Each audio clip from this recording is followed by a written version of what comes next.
আমরা যতটুকু দেখলাম যে মেয়েটার হচ্ছে আরেকটা বয়ফ্রেন্ড আছে, তার বয়ফ্রেন্ডের সাথেও ছেলে মেয়েটারই আছে, হতে পারে প্রেম ঘটিত, যদিও এটা আমরা এখনো সঠিক না। জুবায়েতের হত্যাকাণ্ডের কথাটা আমি যদি একটু শুরু থেকে বলি, জুবায়েত হচ্ছে আমাদের জগন্নাথ বিশ্ববিদ্যালয়ের ছাত্র দলের একজন আহ্বায়ক সদস্য। সে হচ্ছে ফ্যাসিস্ট আমল থেকে ছাত্র দলের রাজনীতির সাথে জড়িত ছিল। আমরা যতটুকু জানতে পেরেছি, জুবায়েত এই বাসায় যে তার স্টুডেন্ট, মেয়েটির নাম হচ্ছে বর্ষা, সেই স্টুডেন্ট থেকে বিগত 1 বছর যাবৎ হচ্ছে সে পড়িয়ে আসতেছে। তার এই ধারাবাহিকতায় আজকে হচ্ছে সে এখানে পড়াতে আসছিল। তো পড়াতে আসার সময় আমরা এসে যেটা দেখলাম, এখানে বাসার নিচে হচ্ছে তাকে ছুরি আঘাত করা হয়েছে এবং সেখান থেকে সে হচ্ছে উপরে পর্যন্ত যাওয়া পর্যন্ত হচ্ছে সিঁড়িতে রক্ত পড়ে আছে এবং একটা পর্যায়ে যেয়ে সে হচ্ছে সিঁড়িতে পড়ে যায়। আমরা আর কি এখানে এসে যেটা দেখেছি।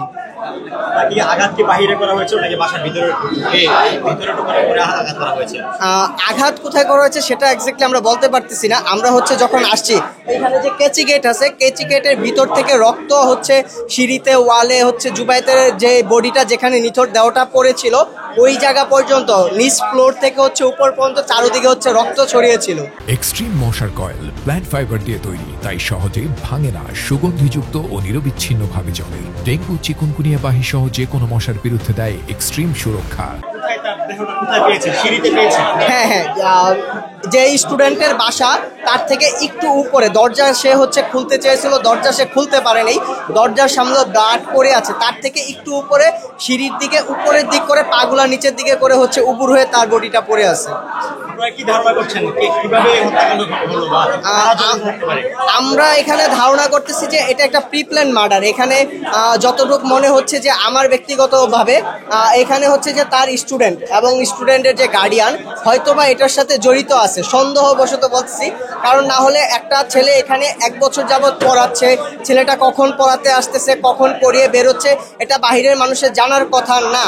তো যেহেতু পড়াতে আসছে ওই সময় এবং স্টুডেন্টের বাসার নিচেই তাকে এই ছুরি আঘাত করা হয়েছে, তার মানে আমার যতটুকু মনে হচ্ছে যে এখানে তার স্টুডেন্টের ফ্যামিলি এবং স্টুডেন্ট এখানে জড়িত আছে এবং এটা একটা প্রি প্ল্যান মার্ডার এবং আমরা হচ্ছে এই মার্ডারের জাস্টিস চাই। হতে পারে, এখানে হতে পারে। আমরা যতটুকু দেখলাম যে মেয়েটার হচ্ছে আরেকটা বয়ফ্রেন্ড আছে, তার বয়ফ্রেন্ডের সাথেও ছেলে মেয়েটারই আছে, হতে পারে প্রেম ঘটিত, যদিও এটা আমরা এখনো সঠিক না। আশা করি তদন্তের মাধ্যমে সঠিক তথ্যটা বের হবে। আমরা ক্যাম্পাস থেকে এসে যখন এই গেটে দাঁড়াই তখন এসে দেখি যে আমরা কিছু প্রশাসনের লোকজন, পুলিশ সদস্যদেরকে নিয়ে আমরা যখন এই কেসি গেট খুলে আমরা সিঁড়ি দিয়ে উঠতে যাই, প্রথমেই দেখতে পাই যে ব্লাড, রক্ত। তো যতই উপরে যাচ্ছে সিঁড়ি দিয়ে ততই রক্তের স্রোত, বন্যার মতো রক্ত, মানে তাজা রক্ত, যেটাকে দেখলে আমরা নিজেরা মানে শঙ্কিত হয়ে পড়ি। এখন এই 3য় তলায় গিয়ে দেখি জুবায়েতের ঠিক এভাবে মানে নিথর দেওয়াটা ইয়ার সাথে, সিঁড়ির সাথে যেই রেলিং থাকে, রেলিংয়ে ধরা অবস্থায় সে পড়ে আছে। তো পড়ে থাকার পরে আমরা যখন তাদের এই বাসার যেখানে সে পড়াতে আসছিল সেই ফ্যামিলির সাথে কথা বলতে যাই, তখন তাদের আচরণ আমাদেরকে সন্দেহজনক মনে হয়েছিল। কারণ এখানে একটা খুন হয়েছে 1 থেকে 1.5 ঘন্টা, এখানে কেউ জানে না, কেউ বুঝতেছে না।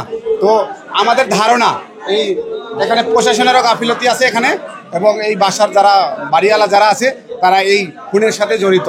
তো আমরা অতি দ্রুত আমরা প্রশাসনের কাছে অনুরোধ জানাচ্ছি যে অতি দ্রুত যেন তারা এই খুনিদেরকে শনাক্ত করে আইনের আওতায় এনে শাস্তির বিধান করে।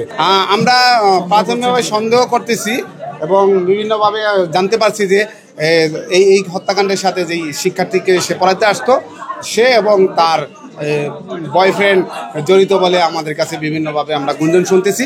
তো আমরা ধারণা করতেছি যে এই বাসার যারা আছে তারা এবং তার এই যে বয়ফ্রেন্ড থেকে শুরু করে তারাই মূলত এই হত্যাকাণ্ডের সাথে জড়িত বলে আমরা সন্দেহ এবং আশঙ্কা করতেছি।